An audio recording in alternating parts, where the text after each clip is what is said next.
बिस्मिल्लाहिर्रहमानिर्रहीम अस्सलाम वालेकुम वरहमतुल्लाहि वबरकातुहू। आज तल का खेज समात हुई है और लोग घबरा गए हैं।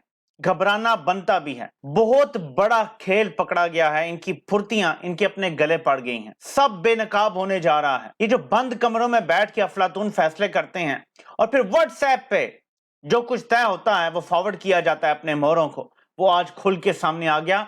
भरी अदालत में सामने आ गया। 9 जजेस के सामने सब खेल खुल गया। नाज़रीन, ये जस्टिस मंदोखेल साहब का नोट फारूक एच नायक साहब पढ़ के सुना रहे थे। हैरानी की बात ये नहीं है कि फारूक एच नायक साहब जस्टिस मंदोखेल का नोट पढ़ के सुना रहे थे। हैरानी की बात यह है कि ये नोट अभी किसी ऑर्डर, किसी हुक्म का हिस्सा नहीं बना था। इस पे सिर्फ बात हुई थी अदालत में। फारूक एच नायक साहब हर्फ बहर्फ ये नोट पढ़ के सुना रहे थे। याद आ गया अरशद शरीफ का।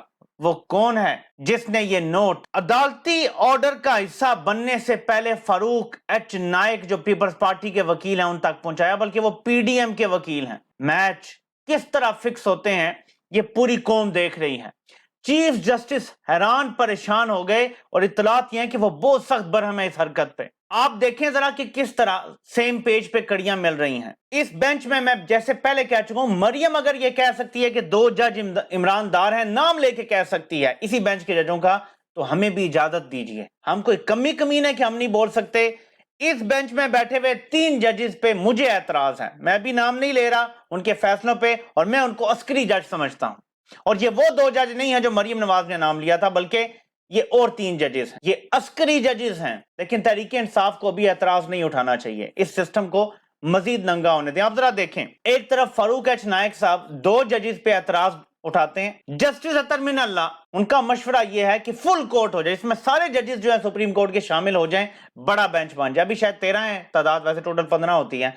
2 जजेस शायद मिसिंग है अभी तक, तो फुल कोर्ट बन जाए। फारूक एच नायक साहब ये मशवरा आती जैसे तैयार बैठे थे, जैसे पहले से बॉल जो है वो उस कोर्ट में फेंकनी थी और इन्होंने फौरन उस पर छक्का लगाना था। एकदम कहते हैं ठीक है फुल कोर्ट। अब इनकी जिद है या तो 2 जज माइनस होंगे या फुल कोर्ट होगा। मेरा एक सिंपल सवाल है, अगर फुल कोर्ट होता है, बाकी जजेस को छोड़ें कितने वो मुतनाज़े हैं, यानी अगर फुल कोर्ट होता है उसमें एक जज होगा जस्टिस फायद ईसा। अदालती तारीख में ऐसी कोई नजीर नहीं मिलती जब एक जज को मुल्क का चीफ जस्टिस ये कहे कि तुमने फलां बंदे का अब आइंदा कोई केस नहीं सुनना। ये चीफ जस्टिस गुलजार साहब, उन्होंने ये ऑर्डर दिया था फायद ईसा के हवाले से कि अब ये कोई इमरान खान से रिलेटेड केस नहीं सुनेंगे।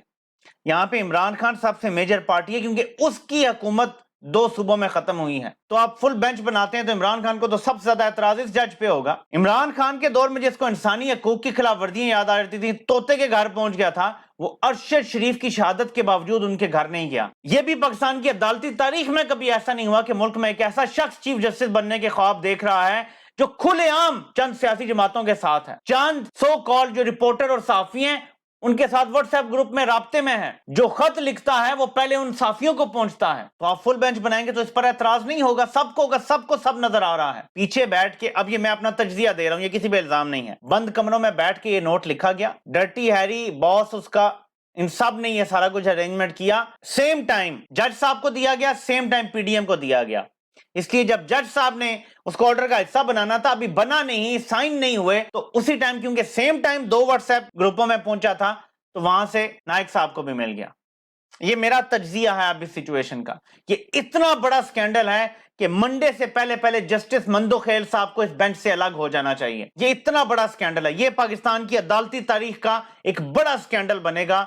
क्योंकि अगर इतने बड़े बेंच में जज कंप्रोमाइज है और वो मिला हुआ है एक पार्टी के साथ, जो अब नजर आ रहा है कि इसका खदशा है, या तो जज ने दिया है या जिसको जज ने दिया है उसने फारूक एच नायक को दिया। दोनों सूरतों में ये बड़ी खतरनाक सूरत हाल है। मैं आपको बताता हूं सूरत हाल किस तरफ जा रही है। पहले ये बेंच का डिसाइड करेंगे, फिर ये डिसाइड करेंगे समोटो होना है या नहीं होना।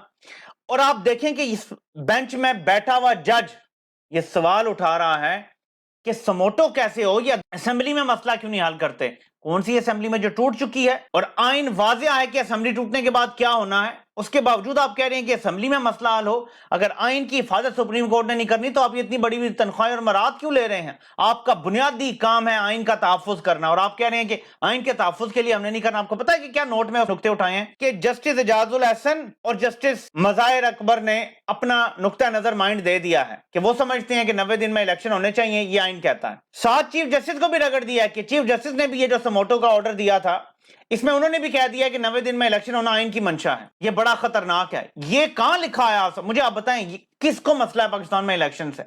ये इतना सिंपल केस है, इसमें ना कोई सियासी जमात स्टेक होल्डर है, इसमें कोई और पार्टी स्टेक होल्डर नहीं है। इलेक्शन कमीशन और गवर्नर्स को बुलाना इसलिए बनता है और सदर के नुमाइंदे को इसलिए बनता है कि उन्होंने या तो ऑर्डर करना है या ऑर्डर कर दिया है, एक ने अरेंजमेंट करना है, वरना उनका भी कोई कंसर्न नहीं है। अदालत ने सिर्फ ये देखना है कि पाकिस्तान का आइन मौजूदा सूरत हाल में क्या रिजल्ट पेश करता है, उसकी तशरीह करनी है बुनियादी तौर पे। एक सिंपल केस है कि आइन में तो वाज़े लिखा है कि 90 दिन से लेट नहीं हो सकते इलेक्शन, तो क्या तरीकाकार है? और ये तय करना है कि ऑर्डर कौन कर सकता है इलेक्शन की तारीख का, बस। इसमें किसी का कोई एतराज नहीं बनता। ये किसी के खिलाफ केस नहीं है, ये ना नून लीग के खिलाफ केस है, ना तहरीक इंसाफ के खिलाफ केस है, ना जेयूआई के खिलाफ केस है, ना पीपल्स पार्टी के खिलाफ केस है। ये किसी सियासी जमात के खिलाफ केस नहीं है, ये आइन की तशरीह करने का केस है। सियासी जमातों को इलेक्शन में जाने में कोई प्रॉब्लम नहीं हो सकता। सियासी जमातें होती है इलेक्शन लड़ने के लिए, वो इलेक्शन लड़ती हैं, वहां से वोट लेती हैं और आती हैं। यही आइन की स्कीम है, यहीं से शुरू होता है सारा। इक़्तिदार का मालिक अल्लाह की जात है, लेकिन ताकत का सरचश्मा अवाम है। अवाम के नुमाइंदे जो इलेक्ट हुए होंगे अवाम की ताकत है, वो आके ये मुल्क चलाएंगे। ये हमारे आइन की बुनियादी स्कीम है भाई। इसमें इलेक्शन से कौन भाग सकता है? सियासी जमात तो भाग ही नहीं सकती। पीपल्स पार्टी जो चीखें मार रही है कि हम तो इलेक्शन से नहीं भाग रहे, उनका बंदा आके कहता है कि ये जज निकालो बेंच से, नोट पढ़ के बताता है जो ऑर्डर का हिस्सा नहीं होता। अभी खतरनाक नोट है, किस बंद कमरे में बैठ के लिखा गया है। मैं समझता हूं चीफ जस्टिस को पहले इसकी तहकीक करनी चाहिए। अब जो होना है फिर खोले सारा पंडोरा बॉक्स। आज वो जज साहब भी इस बेंच का हिस्सा है जिन्होंने इस्लामाबाद हाई कोर्ट का दरवाजा भी खुलवा दिया था रात को। जरा हो जाए फिर दूध का दूध और पानी का पानी। एक जज साहब कहते हैं कि मसले पार्लियामेंट में क्यों हल नहीं होते, तो फिर जो इमरान खान ने असेंबली तोड़ दी थी, स्पीकर ने रूलिंग दे दी थी, फिर तब भी पार्लियामेंट को डिसाइड करने देते। जमहूरियत है ना, पार्लियामेंट की अक्सरियती पार्टी के जो सारा जॉइंट विजडम था, कलेक्टिव विजडम था, उसने डिसाइड किया था कि हम इलेक्शन में जा रहे हैं। अगर पार्लियामेंट ने करना था और पार्लियामेंट की सबसे बड़ी जमात को आप अहमियत दे रहे हैं, तो इलेक्शन में जाना बेहतरीन हाल था। आप इसको गैर आईनी करार दे सकते थे रूलिंग को, आप कहते, लेकिन गैर आईनी के बावजूद अब क्योंकि असेंबली तोड़ दी गई है और क्योंकि कोई शब खून नहीं मारा जा रहा आइन पे, बल्कि इलेक्शन में जा रहे हैं, this is the best outcome of this situation. जिस पार्टी ने हुकूमत बनानी है वो अवाम से जाके अपना मैंडेट ले और आज ये हुकूमत बना ले। तब आपने शब खून मारा, और आज ये सवाल उठाने की जुर्रत कैसे होती है लोगों की कि पार्लियामेंट में मसला हल करो, जबकि मसला पार्लियामेंट का रह ही नहीं गया। मसला इलेक्शन कमीशन और गवर्नर का है, जो टाउट बने हुए हैं कंपनी के, मुंशी बने हुए हैं कंपनी के। एक ने दस्तखत नहीं किए, एक ने दस्तखत भी कर दिए, फिर भी तारीख नहीं दे रहा। मुल्क को बनाना रिपब्लिक बना दिया है। ये केस फैसला कर देगा कि ये मुल्क बंद कमरों के फैसलों से चलेगा या कोई आइन और कानून बचेगा।